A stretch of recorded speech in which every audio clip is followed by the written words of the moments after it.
Hello students, जैसा कि आप सभी को पता है कि हम काफ़ी सारी वीडियो से क्लासिफिकेशन ऑफ कॉस्ट कर रहे हैं। तो आज मैं आपके साथ लास्ट टॉपिक डिस्कस करूंगी जो कि 11th पॉइंट है फॉर मैनेजरियल डिसीजन। हमने जो कॉस्ट है उसको कैसे क्लासिफाइड करना है अकॉर्डिंग टू, ताकि वो मैनेजमेंट के डिसीजन लेने में क्या करे, हेल्प करें। ये सारे पॉइंट बहुत ही इंपॉर्टेंट है, आपने बस हर पॉइंट को समझना है, ठीक है।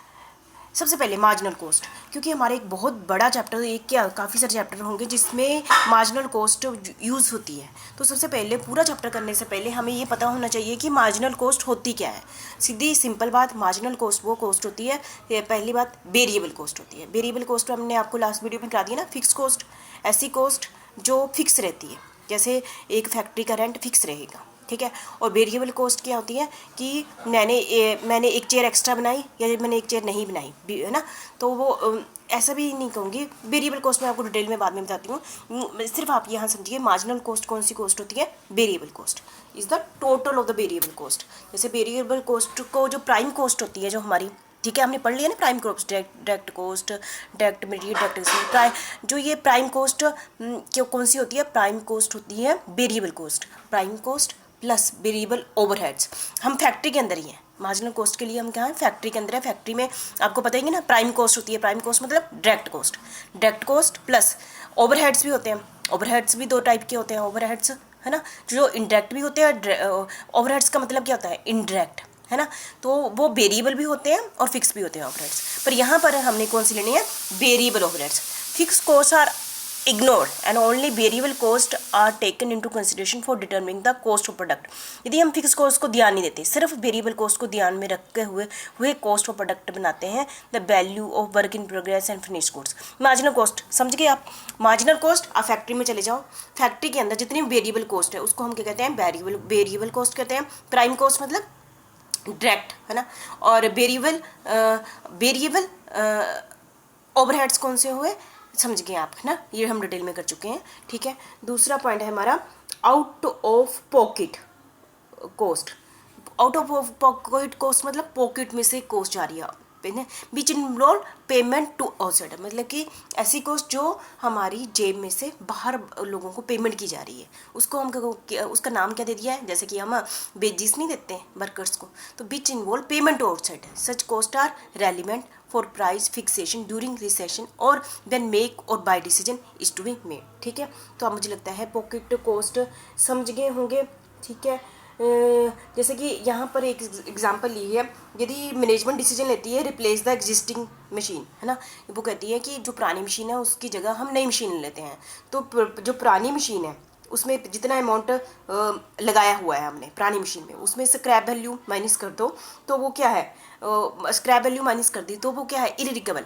जैसे तो ना, मैंने मशीन ली थी 10 लाख की और अब आज मैं मार्केट में स्क्रैप वैल्यू बेचूँ तो 1 लाख रुपये मिलेगा, 9 लाख रुपया नहीं मिलेगा ना। तो 9 लाख क्या होगी, इररिकवेबल है, नहीं मिलेगी। तो इट इज़ नोन एज, ये तो संक कॉस्ट है, तो मैं आपको वो बाद में कराती हूँ। आउट ऑफ पॉकेट कॉस्ट क्या होती है, which involve payment to outsider, जो पेमेंट किसको की जाती है, आउटसाइडर को की जाती है, ठीक है। तो इतना समझेंगे हो गए। नेक्स्ट है डिफरेंशियल कॉस्ट। डिफरेंशियल कॉस्ट कौन सी होती है, is the increase or decrease in total cost. जैसे कि हमने एक बार बना लिया ना, 500 यूनिट की कॉस्ट कितनी हुई, ये होगी, है ना। जो यूनिट वो total cost increase or decrease किसके अकॉर्डिंग होगी, यदि हमने उसमें यूनिट बढ़ा दिए, है ना। जैसे पहले हमने बोला 500 चेयर की कॉस्ट 5000 है, ठीक है।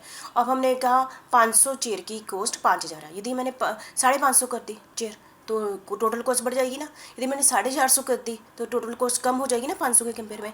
तो उसको हम क्या कहते हैं, differential cost is the increase or decrease in total cost resulting out producing or distribution a few more or few less unit of product. जैसे मैंने बोला 500 मैंने एक स्टैंडर्ड रख लिया, या तो 550 कर रही हूँ या 450 कर रही हूँ।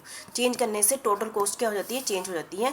If the change increase the cost, यदि चेंज करने से मतलब कि मैंने आउटपुट बढ़ाई, चेंज करने से क्या हुआ, कॉस्ट बढ़ गई, it will be called incremental cost. If there is decrease in cost resulting from decrease in output, the difference is known as decremental cost, ठीक है। समझ गए आप, दो टाइप की होगी इसके अंदर ही, इंक्रीमेंटल कॉस्ट और डिक्रीमेंटल कॉस्ट, यानी सिंपल सी बात है। और conversion cost is the work, इसको बस कन्वर्जन कॉस्ट कौन सी होती है, is the work cost. Work cost आपको पता ही है, मैंने डिटेल में कुछ वीडियो पहले बता दी है वर्क कॉस्ट किस कहते हैं। उसमें से माइनस कर दो cost of direct material, cost of direct material. Work cost में से वर्क कॉस्ट का दूसरा नाम क्या है? Factory cost. फैक्ट्री कॉस्ट में से डायरेक्ट मटेरियल को माइनस कर दो तो हमारे पास क्या आ जाती है, इसको याद करना, रट्टा लगा लो चाहे। वर्क कॉस्ट में से डायरेक्ट मटेरियल माइनस कर दो तो वो क्या आ जाती है? कन्वर्जन कॉस्ट आ जाती है। ठीक है। संक कॉस्ट, जो मैं पीछे गलती से आउट ऑफ पॉकेट में एग्जांपल दे दी मैंने, वो वाली बता रही हूँ। संक कॉस्ट क्या होती है? Which have already been incurred and can not be altered by any decision in the future.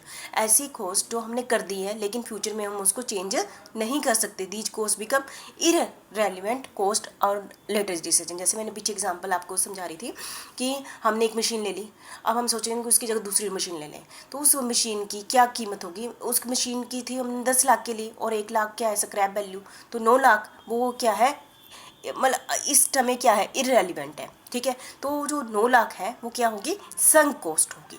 ठीक है। तो मुझे लगता है कि आपको क्लियर हो गया होगा। ठीक है। नेक्स्ट है हमारा imputed cost which are not included in cost what are considered for making manage, मतलब कि हमारी कॉस्ट में ऐड नहीं होती। इम्प्यूटेड कॉस्ट हमारी कॉस्ट में ऐड नहीं होती, ये हमारे मैनेजमेंट के डिसीजन लेने में हेल्प करती है। इम्प्यूटेड कॉस्ट कौन सी होती है? ये कॉस्ट ऐड नहीं होती, पर जैसे इंटरेस्ट ऑन कैपिटल, देखो इंटरेस्ट ऑन कैपिटल हो सकता है हम ओनर को नहीं दे रहे हैं इंटरेस्ट ऑन कैपिटल, लेकिन जब भी डिसीजन लेंगे तो कहेंगे कि इंटरेस्ट ऑन कैपिटल ऐसे मान लेते हैं। ठीक है। और रिक्वायर्ड है ना, लेकिन ये दी नहीं हुई होती हैं। इस टाइप की कॉस्ट को क्या कहते हैं? इम्प्यूटेड कॉस्ट कहते हैं। अपॉर्चुनिटी कॉस्ट, इसको समझाने से पहले मैं आपको बताऊं, कॉस्ट तो छोड़ो, जैसे कि आपके आपने जॉब के लिए अप्लाई किया, 2 जगह आपकी सिलेक्शन हो गई। ठीक है। जैसे ए और बी जगह थी, आपने बी जगह ज्वाइन कर ली। ठीक है। तो बी जगह ज्वाइन कर ली, जो ए जगह जहाँ पर आपकी सिलेक्शन होगी थी, अब उसकी सैलरी होगी, है ना। जो सैलरी ए जगह जो आपने जहाँ जाके ज्वाइन नहीं किया, ठीक है, तो उसकी सैलरी क्या होगी? अपॉर्चुनिटी, वो क्या होगी? अपॉर्चुनिटी अमाउंट हो गया। ठीक है। ऐसे ही अपॉर्चुनिटी कॉस्ट क्या हुई? is measured in term of revenue which could have been earned by employing that source in some other alternative use the cost of the best alternative for good। मतलब कि आपके पास 2 अपॉर्चुनिटी थी, है ना, पर आपने एक पहली वाली को छोड़ कर दूसरी वाली ले ली, या पहली वाली ले ली दूसरी वाली छोड़ दी, कोई भी ना। तो मतलब कि जिसको छोड़ दिया, जिस अपॉर्चुनिटी को आपने नहीं लिया, तो उसकी कॉस्ट को हम कौन सी कहते हैं? और उसमें आपने वो पैसा कमाना था उस अपॉर्चुनिटी पर, और क्योंकि हमने वो छोड़ दी है तो उसको हम क्या कहते हैं? अपॉर्चुनिटी कॉस्ट कहते हैं। ठीक है। और आप कुछ एग्जांपल देख लो, बहुत अच्छे ढंग से आपको क्लियर हो जाएगा। रिप्लेसमेंट कॉस्ट, जैसा कि नाम से ही बताया, कोई ना पुरानी मशीनरी की जगह नई मशीनरी ले आए तो रिप्लेसमेंट कॉस्ट, है ना। जैसे 5 लाख की पुरानी मशीनरी थी, उसको दे दिया, जैसे ना घर में होता है कि पुराना टीवी दो, नया टीवी ले लो, है ना। Replacement cost, the cost which can be incurred if the assets was to be purchase at the current market price, not the cost at which it was originally purchase. ठीक है। तो replacement cost आपको clear होगी, तो आपने इसको अच्छे से कर लेना। फिर से एक बार रिविजन करा देती हूँ। मार्जिनल कॉस्ट मतलब वेरिएबल कॉस्ट, और आउट ऑफ पॉकेट कॉस्ट मतलब जो पॉकेट में से हमने पेमेंट की है, और डिफरेंशियल कॉस्ट मतलब कुछ नहीं है, ऐसे नाम दे दिए गए हैं। यदि हम अपनी आउटपुट बढ़ा दें तो टोटल कॉस्ट बढ़ जाती है, हम अपनी आउटपुट कम कर दें तो टोटल कॉस्ट कम हो जाती है, उसको हम क्या कहते हैं? Differential cost. और कन्वर्जन कॉस्ट कौन सी होती है? वर्क कॉस्ट में से माइनस कर दो डायरेक्ट मटेरियल, याद करने वाला मतलब रट्टा लगाने वाला टॉपिक है, उसको हम क्या कहते हैं? कन्वर्जन कॉस्ट कहते हैं। और संक कॉस्ट कौन सी कॉस्ट होती है? जो कि हमने पहले खर्च ली है लेकिन आज के टाइम में वो क्या है? इररेलेवेंट है, कि जो हमने उस पर पैसा लगाया था उसमें से स्क्रैप वैल्यू माइनस कर दो तो वो क्या आ गई? संक कॉस्ट आ गई। और इम्प्यूटेड कॉस्ट कौन सी कॉस्ट होती है? जो कि हम देते नहीं हैं लेकिन हम मैनेजमेंट के डिसीजन के लिए कंसीडर कर लेते हैं, जैसे कि interest on capital. Opportunity cost वो कॉस्ट होती है जो अपॉर्चुनिटी हमने ली नहीं है, यदि हम वो वाली अपॉर्चुनिटी ले लेते तो हमें वहाँ से इनकम होनी थी, तो वो क्या होगी? अब वो हमारे पास तो है ही नहीं है, हमने उसको छोड़ दिया है, तो उसको हम क्या कहते हैं? अपॉर्चुनिटी कॉस्ट कहते हैं। रिप्लेसमेंट कॉस्ट मतलब जब मैंने पुरानी की जगह नई चीज़ रिप्लेस कर ली है तो उस समय जो कॉस्ट मैंने खर्ची है, जो पैसे खर्चे, उसको हम क्या कहते हैं? रिप्लेसमेंट कॉस्ट कहते हैं। तो मुझे लगता है आप सबको क्लियर हो गया होगा। Thank you very much.